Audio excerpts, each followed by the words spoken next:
Well, hello everyone. We're here today to talk about discrimination, intolerance, and human rights abuse. But before I begin, I want to ask you if you'd noticed the sticker on my shirt. Now, yesterday was the 78th anniversary of the breakout of the uprising in Warsaw Ghetto. In Poland, many people were wearing this daffodil sticker to commemorate this anniversary. Now, coming back to what I said I would, I will tell you about myself, my life, my own experiences, and how they have shaped me and led me to see with clarity what is still rampant and inexcusable in many countries to this day, and that is human rights abuse and discrimination. And I'll tell you about some people who valiantly fight the difficult fight against all this. Now, it probably shouldn't surprise you if I start off by saying that discrimination and intolerance has been around as long as humanity exists. Cavemen from one tribe would not tolerate cavemen from another tribe if these showed up in their quest for better hunting grounds. They settled their differences by bloody fights. But much later, when tribes developed to be nations, differences came to be settled by, of course, wars. Those who wielded power would not tolerate anyone who may contradict what they say, because that meant challenge to their privileges. When Christianity spread from Judea, what we call the Holy Land, to lands around the Mediterranean Sea, the Roman Empire would not tolerate these early Christians because they carried a message which undermined the authority of the Caesar. Christians were treated brutally, thrown to lions, tortured, all kinds of things befell them. But let me tell you that 300 years later, when the Roman ruler Constantine declared Christianity to be the official religion of Rome, everything turned around 180 degrees. From then on, the Roman Church was the earthly ruler, and those with different ideas this time were not tolerated. Rome grew as a state, grew in power, conquered militarily most of Western Europe, and everywhere they conquered, Romans brought civilization, but they also converted people to Christianity. However, I would say that in many cases, Christianity was brought by force, if people were reluctant to accept the new religion. Kings were from now on anointed by the Pope, the Bishop of Rome, to whom they swore allegiance. People locally were ruled by bishops and lords who often wallowed in riches, and they set up tithes. Now, if you don't know what tithes are, they are taxes which had to be paid in kind by all. And I must stress that in those times, rulers had all the rights, while the ruled had practically no rights at all. Anyone could be punished severely, whipped, or even killed at the whim of a local ruler. There was no such thing as human rights, and laws were imposed by those in power. Now, the Christian establishment would not tolerate Islam, a new religion stemming from the same historical base but in many ways different, and this led to crusades, military excursions to free the Holy Land in bloody and cruel fighting. And of course the Islamic establishment could not tolerate Christianity. So you see, people went to war because of their love of God. Isn't that hypocrisy? Well, some Christian countries not only would not tolerate Islam, but they began to persecute Jews who were dispersed throughout different European countries. And why were they discriminated? Why were they persecuted?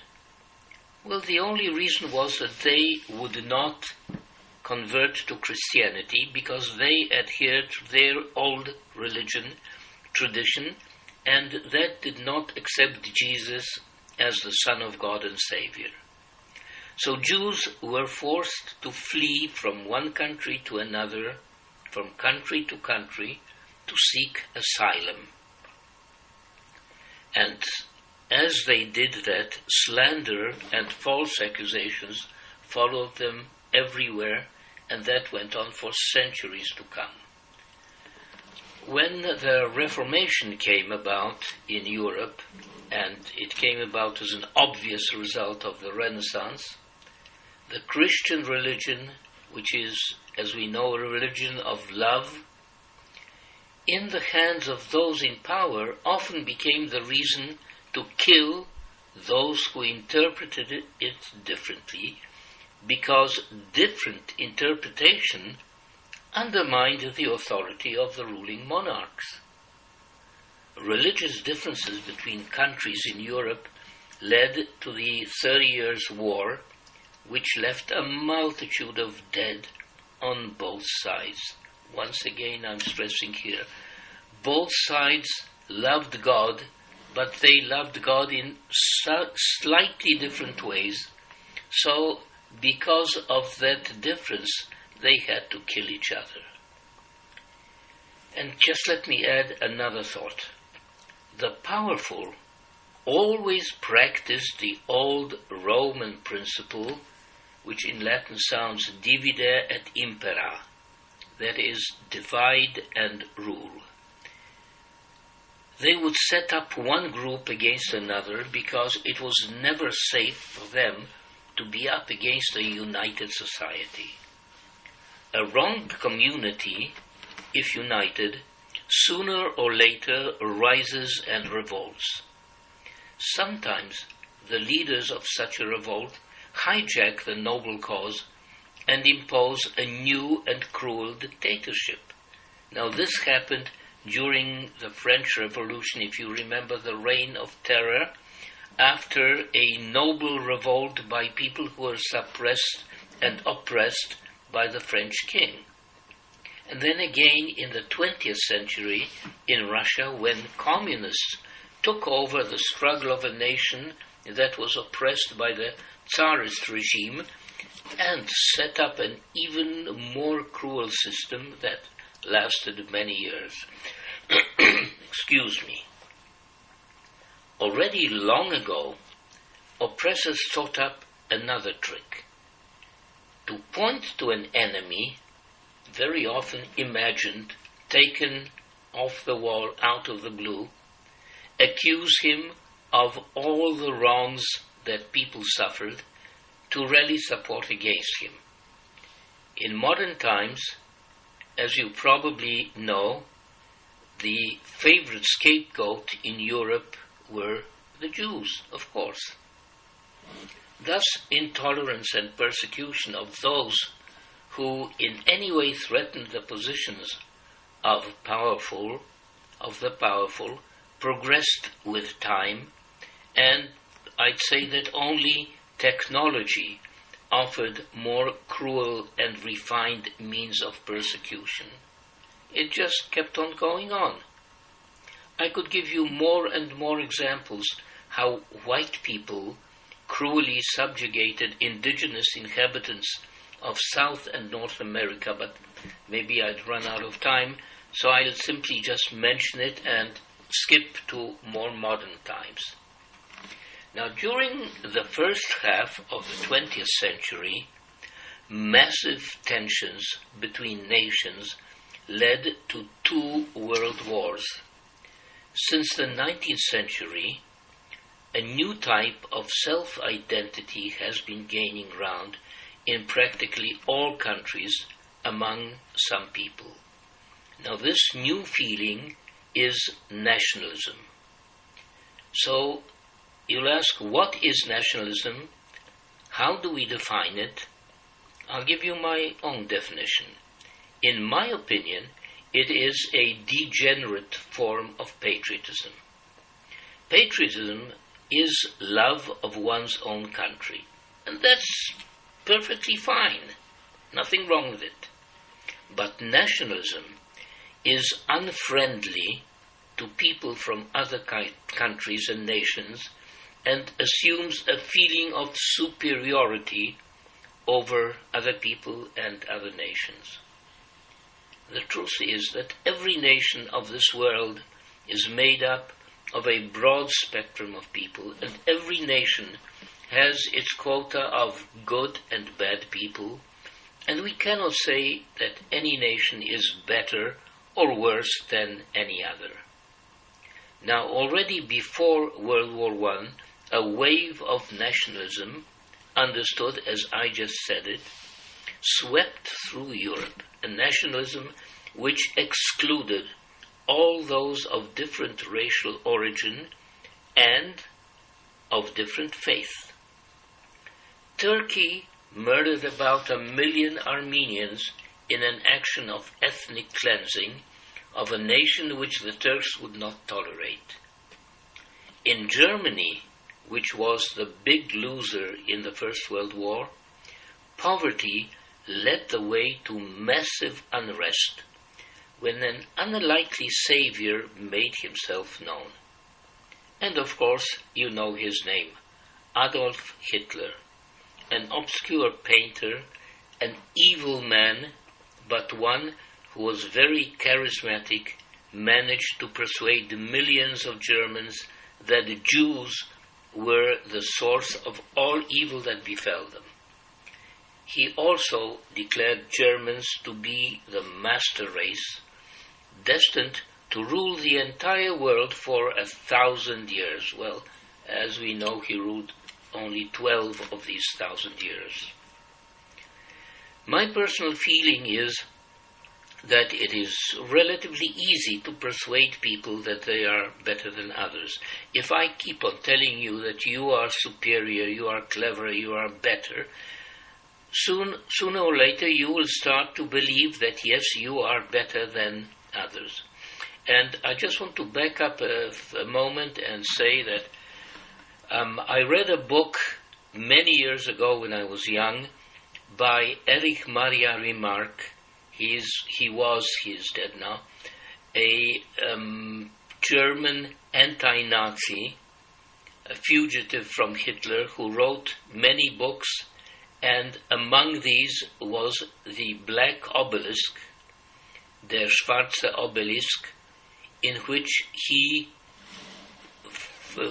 in a fine way, explained and described how Nazism took hold of German ways of thinking.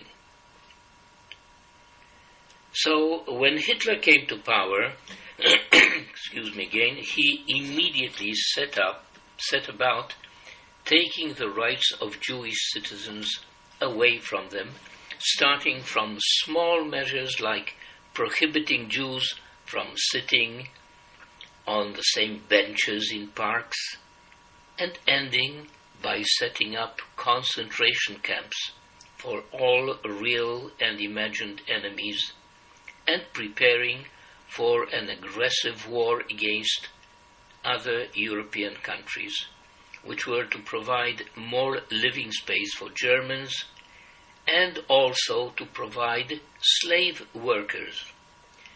The imagined enemies were predominantly Jews, but Hitler also added gypsies, or the Roma people, and homosexual people, we'd call them LGBTQ today, to that list. Now, in other countries, Jews were often also hated by some nationalists, although these countries did not impose anti-Jewish laws. In Poland, for instance, there were no anti-Jewish laws, but the newly elected president was murdered in December of 1922 only because he won the election with the support of Jewish MPs. He was assassinated by a rightist nationalist extremist. Now, while the Polish state itself did not impose anti-Jewish laws, as I said, some nationalistically minded university students imposed segregation of Poles and Jews in lecture halls, university lecture halls, and forced limits on the number of Jewish students admitted to study. But it may surprise you that in 1926, McGill University in Montreal adopted an informal ban on what they called Hebrew students from outside Quebec. So you see, similar actions also happened even outside Poland and outside Europe. Now, I told you I'd tell you about myself. I was born in Warsaw in a Polish family with Jewish roots. My parents, both of Jewish descent, accepted Christianity, converted to Christianity, to Catholicism, before they got married and before, obviously, when I was born. So I was born into a Polish family. Some people would not recognize us as Polish. I was 8 months old when, in September of 1939, Hitler invaded Poland. My father, a reserve officer of the Polish army, was taken prisoner of war by the Soviet army, which, in a secret understanding with Hitler, also invaded Poland, but from the east. Russia, or as it was then called Soviet Union, was ruled by another cruel dictator, Joseph Stalin, who used similar tactics to get rid of his enemies. In that country, Jews happened not to be on his list, but any other dissidents were, and if any of them were caught, they were sent to gulags, which were very cruel labor camps, slave labor camps, where they were supposed to be re-educated. In the spring of 1940, in a forest called Katyn, the Soviets murdered thousands of Polish officers, prisoners of war, among them my father, because these officers would not, because they would not tolerate these officers' Polish patriotism and their reluctance to accept communist ideology. Murdering POWs is, of course, a breach of the Geneva Convention, which clearly defines rights and obligations of warring countries. And these are regarded by all civilized nations as part of a broad list of human and civil rights. But the Soviet Union did not recognize the Geneva Convention. You probably heard all about the Holocaust, the physical extermination of Jews in Europe by German Nazis. Now, I am one who is extremely lucky because I did not experience the trauma of having to hide my identity, escaping from the ghetto where Jews were herded in deplorable conditions and literally starved, humiliated and dehumanized before being forcefully taken to death camps. I did not have to go through that. I was born into a Christian family, but to the Nazi occupant, all who had Jewish roots back to the third generation were treated as Jews, no exception.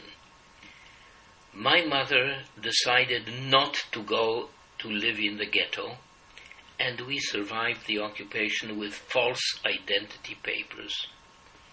I was only a small child and not even aware of my ethnic background until well after the war, and only then did I learn my real last name.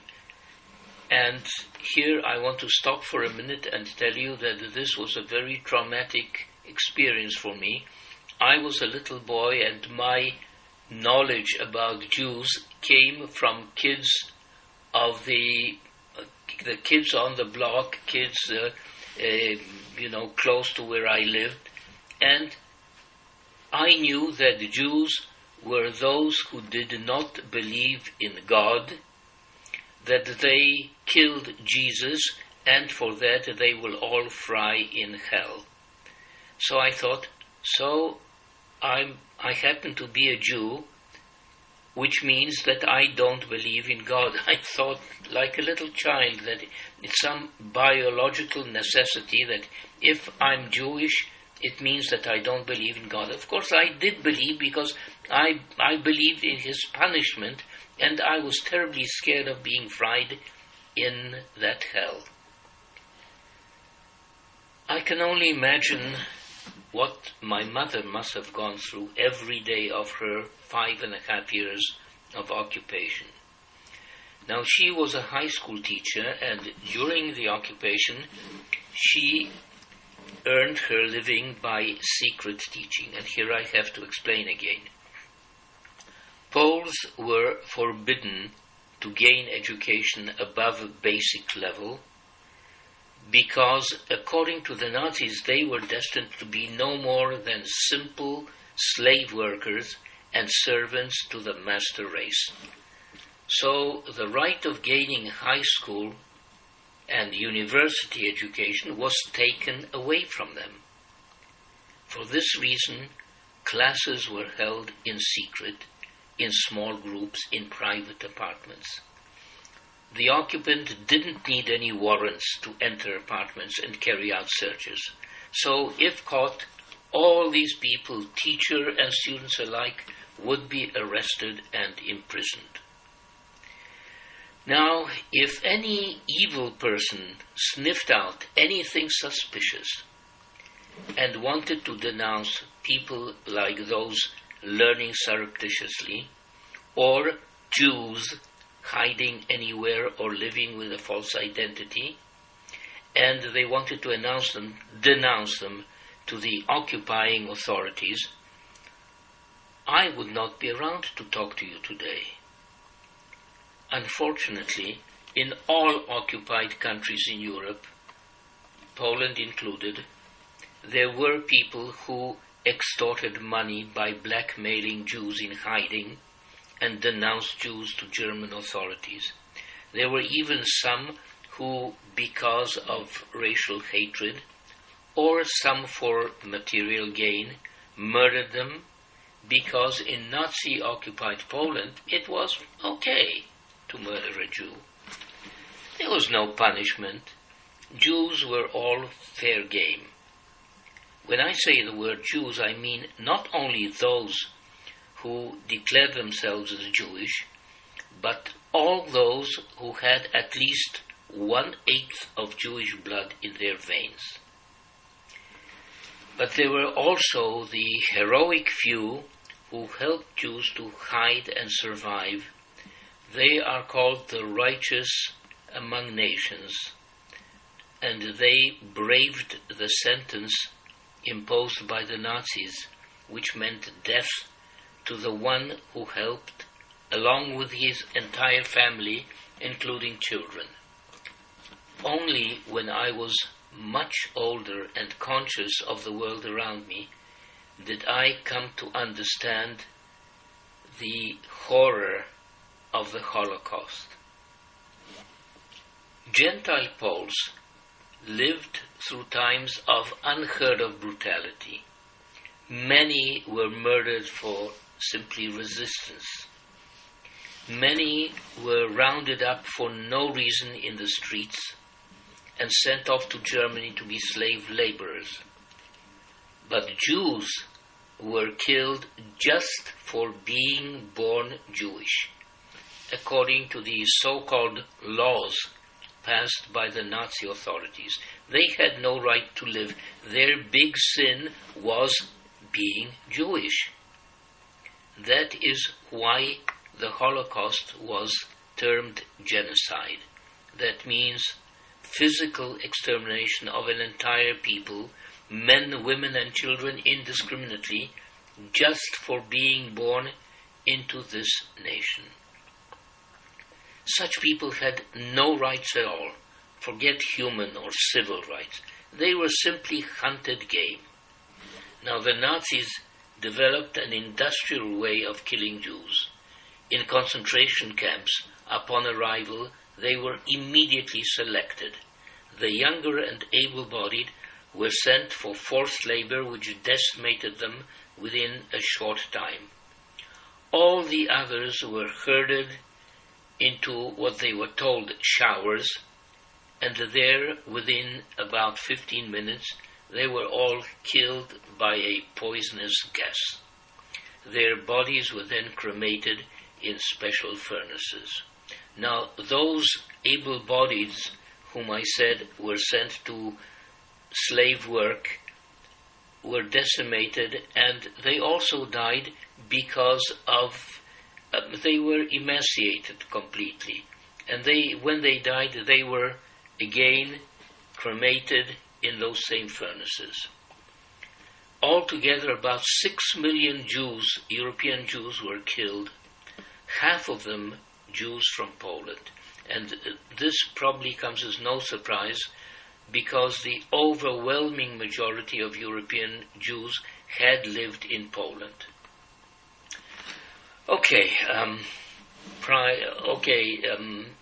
I'm not going to talk about these horrors anymore, enough of them. Let's go now to something entirely different. 4 years after the war ended, I was 10 years old. I went to live in South Africa, where my father's relatives had emigrated before the war, and thus they survived that war. And they found us through a missing persons agency and managed to get us out of the devastated and totally ruined Poland. That's where I learned to speak English. But I also learned many other things. I saw with my own eyes what was apartheid. Now, the word apartheid means in the Afrikaans language segregation.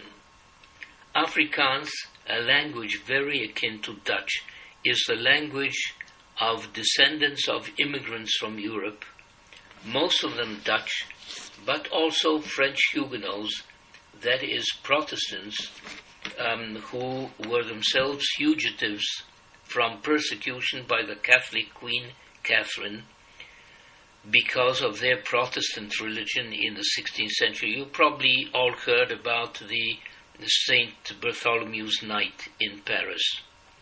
Well, they ran away and got to Holland, but as you know, people don't usually like those who run away from other countries, these fugitives, refugees. So they said, okay, we're not going to kill you. We're also Protestants, but you're not going to stay with us. You're going to go and live in South Africa and develop the halfway station that's supposed to be there for us, for our ships. And you are going to live now in South Africa. So they built towns and developed a new nation of what they called themselves Afrikaners.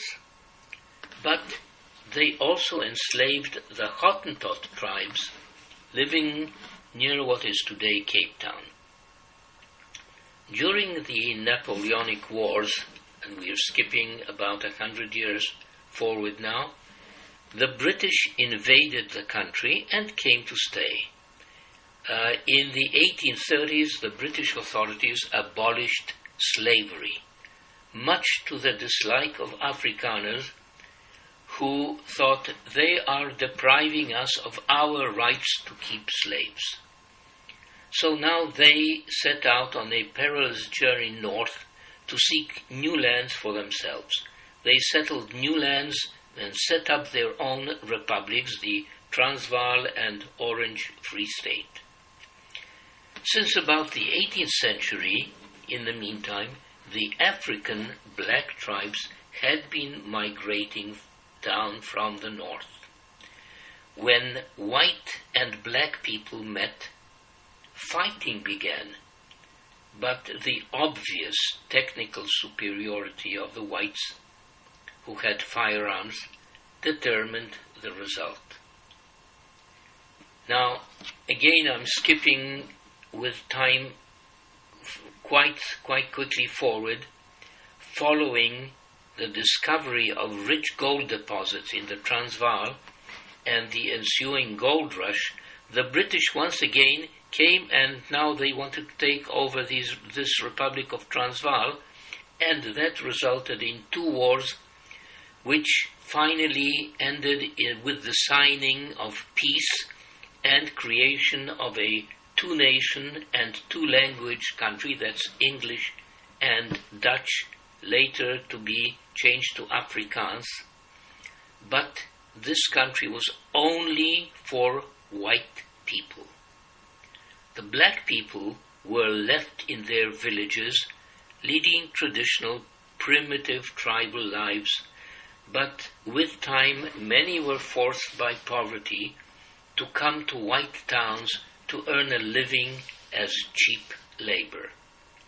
Now they had no right to live in white areas except as servants, and even then in separate shacks outside the master's house, or in poverty-stricken shanty towns outside of big cities. They had no rights as citizens, no rights to vote, no rights in any dispute with a white person, and also separate amenities in all walks of life. And that meant separate schools, buses, bus stops, streetcars, trains, hospitals, ambulances, and the list goes on and on. In parks with kids, for kids with slides and swings, I saw signs that these are for European children only. Now, European in that country meant white. Chinese, Indian, and mixed-race people were not accepted in white areas. Oh, and I forgot to add, there were even separate, you won't believe it, churches. There was a joke making the rounds in my time, and I want to tell you this joke, although it may be funny, but it's very sad.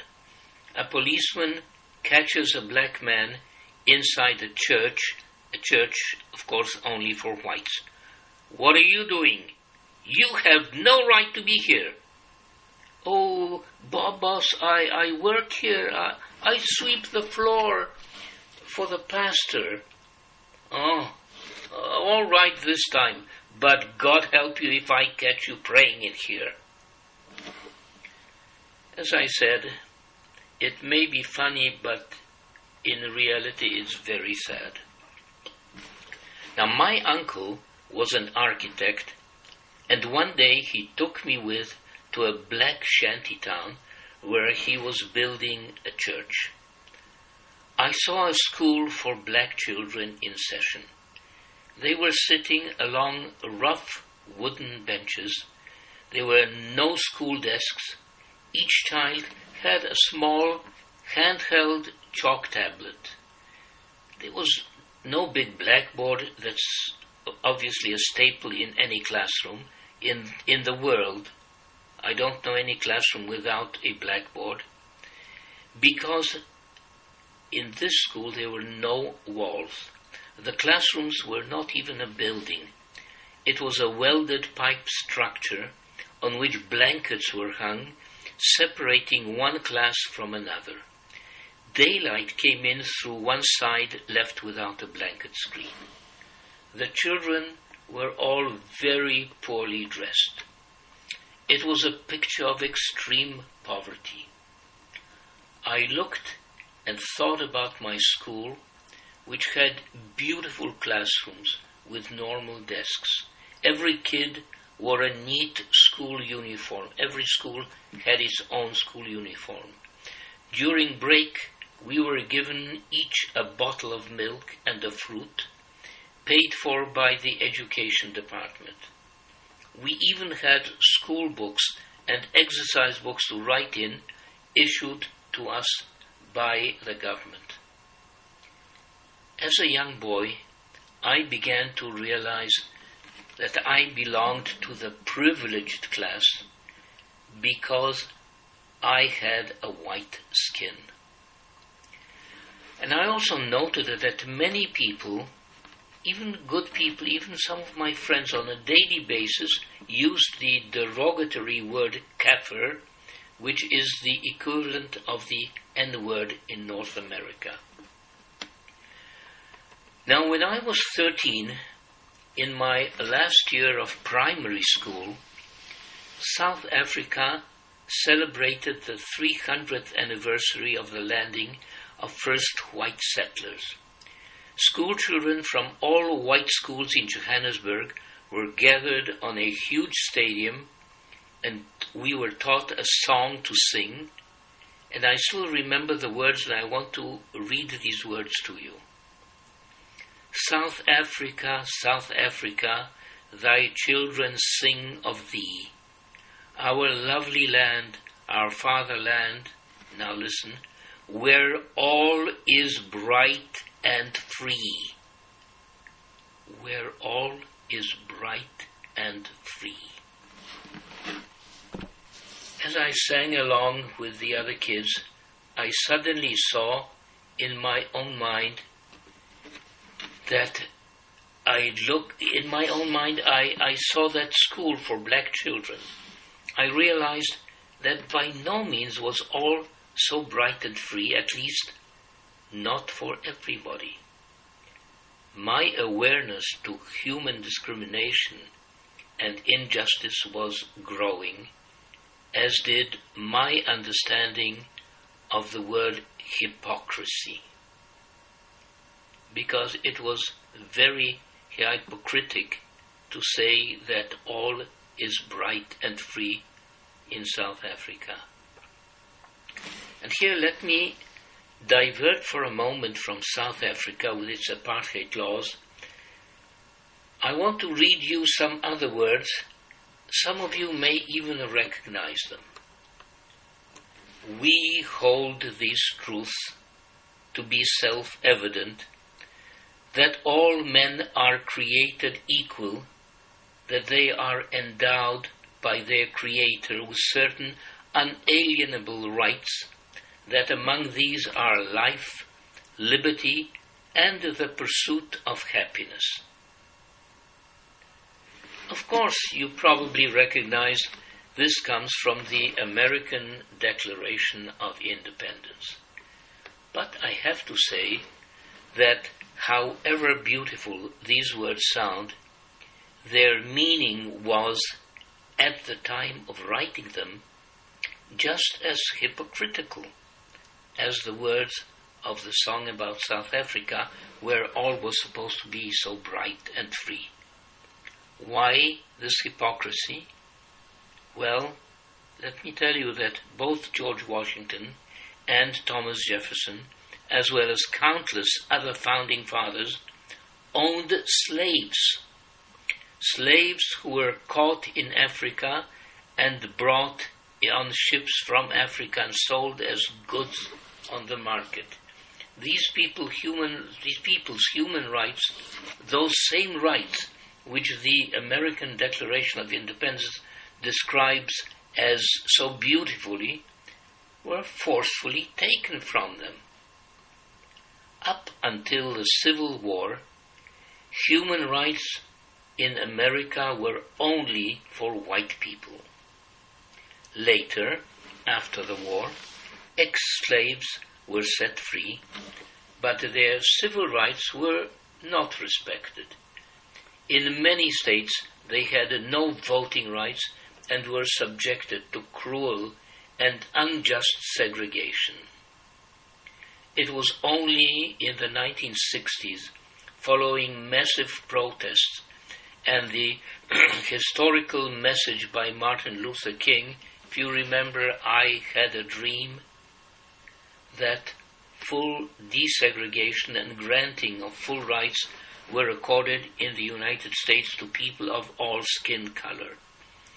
But as we know, acts of injustice, although illegal, linger on to this day. Now, many black slaves escaped to Canada, where slavery was abolished earlier, because already in the 1830s. Canada, of course, has its own sins too on its conscience, like the residential schools for First Nation children, but you in Canada probably know better than I all about them. So let's go back to South Africa. When there, I never witnessed any acts or even words motivated by anti-Semitism, and I think that racial prejudice against indigenous African people sufficed to all those who wanted to feel that they belonged to a superior race, made them feel better. But this last feeling was practically ubiquitous, and even many of my friends shared the view and argued that black people did not deserve the rights, the equal rights that white people have, because they were simply not ready for it, as they put it. They pointed out that the richest country on the African continent had been developed by white people, which is true, and now extending rights to Africans would quickly ruin it. Well, I look at it in a different way. Since the freeing of Nelson Mandela and the abolition of apartheid, the new Republic of South Africa is free for all races and is not in ruins. Of course, there is, I believe, still a big economical disproportion between whites and blacks, but let me tell you that these things take many long years to even out. Now, when I enrolled many years later, towards the end of my stay in South Africa, in the university there, it had its autonomy, and under this autonomy, all races could study together and sit together in lecture halls. But the prevailing laws prohibited races to share the same dorms and same swimming pools and other sports amenities. During that year, the government came up with the bright idea of setting up small university colleges for different black nations in various parts of the country, remote parts of the country, while leaving the university in Johannesburg only for whites. Many students, myself included, came out in the streets with protests. And then it happened that my one-time teacher, with whom we had continued very close friendly relations since she was my teacher in primary school, saw me among the protesters from a passing bus window and broke off our friendship, accusing me of doing something very un-South African, as she put it. In my last year in South Africa, I joined the Liberal Party of South Africa, the only political party against apartheid. I learned a lot more from liberally minded people about social injustice and human rights. But in 1959, my mother and I decided to return to Poland, which was still communist, but had undergone a liberal change, and we believed that change to last for good. Well, it didn't, but let me say, using the words of Falstaff from Shakespeare, Poland, with all thy faults, I love thee still. Because we felt very homesick in South Africa, and we really longed for Poland. At that time, it still had a one-party system with no choice in voting, and people involved in any other than pro-government political activity were arrested and imprisoned. In 1968, to rally support during a political crisis, the communist government turned to the old tried and trusted method of blaming Jews of subversive activity, resulting in some 15,000 people forced to leave Poland forever, the country which they considered to be their homeland. Some of them to this day feel a terrible hurt when they talk about how they had been mistreated. I just want to add that I was not among those who was forced to leave Poland. Nothing happened to me. But I know of people who even committed suicide when they lost their jobs. They were kicked out of their offices. They were told that they are not Poles, even though they felt that they were Polish. It was a terrible tragedy, and it brought Poland a very bad name at that time.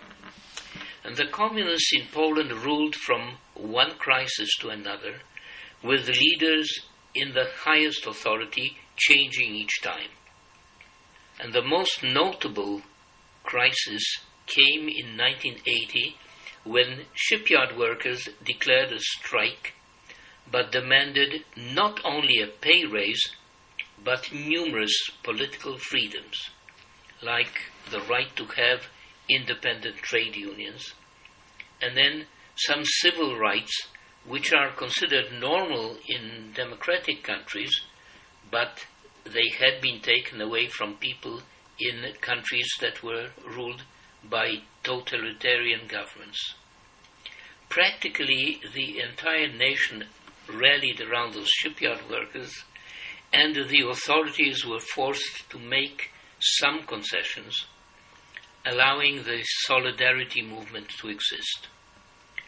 However, a year and a half later, they imposed martial law, and people who fought peacefully for freedom and rights were imprisoned. In 1989, total paralysis of the economy and constant, never-ending, never-ceasing protests led to a settlement which in turn led to finally shedding communist shackles. A free, democratic Poland was reborn. But freedom means freedom of speech and freedom of media. And thus, immediately, some racist newspapers and radios began to publish anti-Semitic texts. Now, I want to say that my freedom of speech ends where that speech offends somebody else. Some people, mostly right-wing racists, have often denounced the so-called political correctness as stupid, evil, and a gag. All that political correctness is simply choice of words, so as not to offend people of other races, nations, religious, sexual orientation, or different in any other way. So, I ask you, can politeness be evil? I don't see it that way. Since 2015, when the right-wing Law and Justice Party won the elections in Poland, a lot has changed for the worse. Since 2004, Poland is a member of the European Union, but the government breaks many rules which all member countries agreed to. Courts of law have been subjected to pressure from the government to pass judgments such that the government likes, and some judges, out of fear, began to hand down verdicts pleasing the government. But there are also some very brave judges who still rule on cases independently. Laws were enacted curtailing the rights of women. Massive protests by women were provoked by choosing the time of pandemic lockdown to pass new, highly restrictive laws.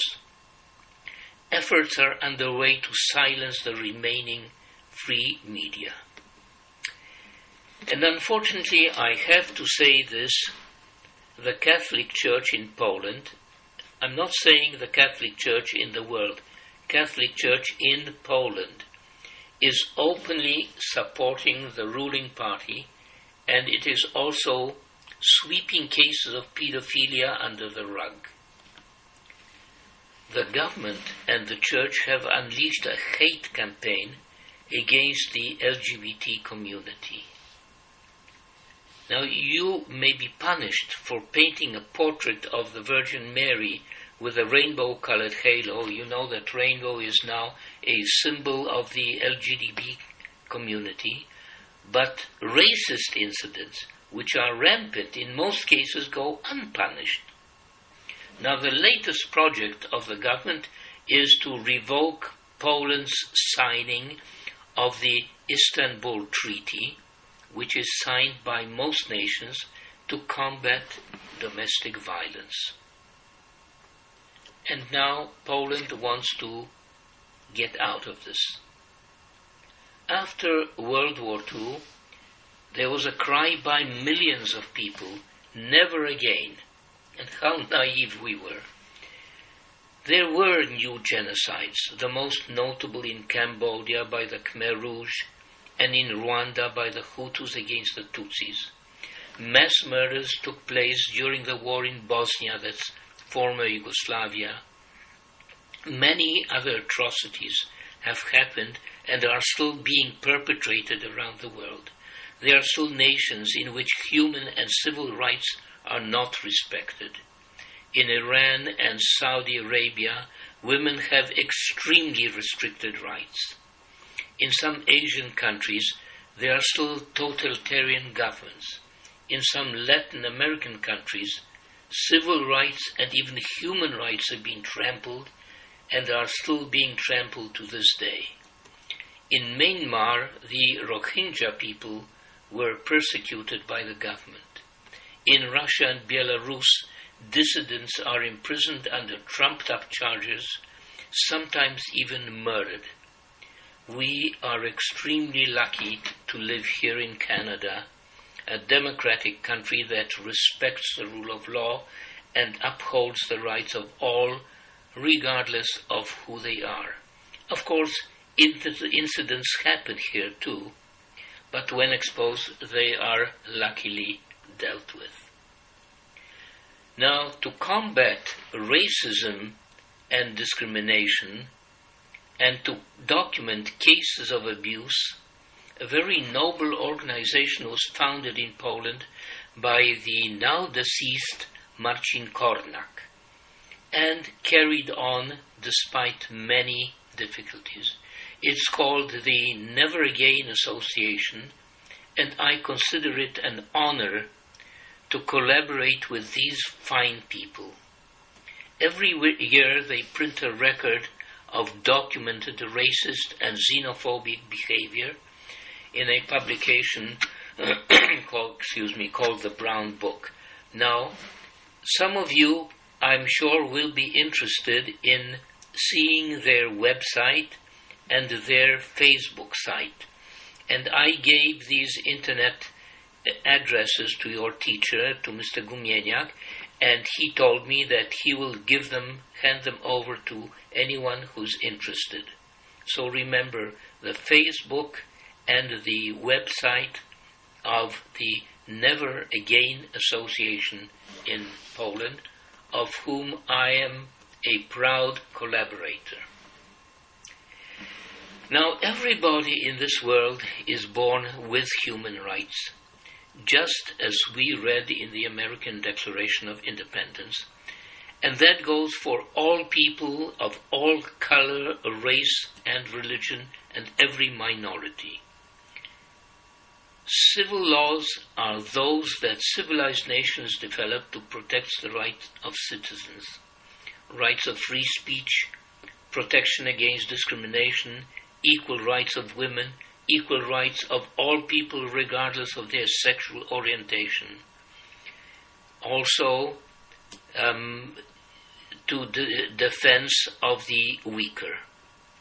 Without these rights, communities are sooner or later doomed to breaking out of a major social conflict.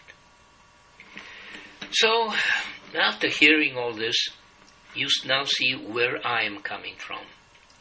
I've seen enough of injustice in my life, and I came to realize that despite the struggle of many good people in this world, intolerance and discrimination are still alive and well, because in most cases the vast majority of the population allows it by being indifferent.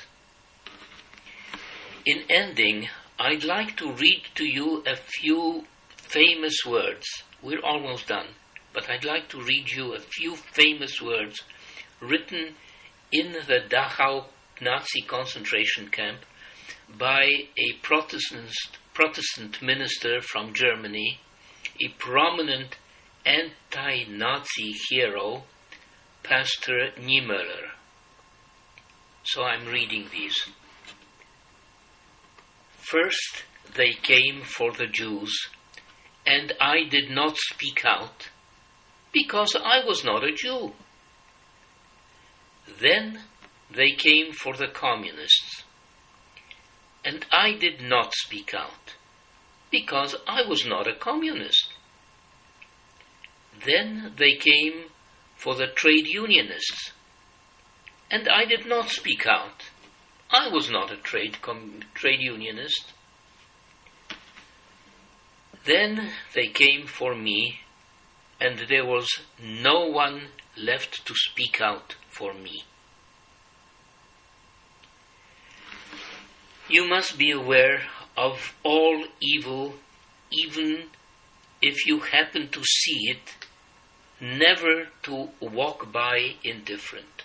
Always, please, always react to evil, or you may sooner or later find yourself and the entire community in a deplorable situation, because Nazism, racism, nationalism, they all start with almost indiscernible small steps.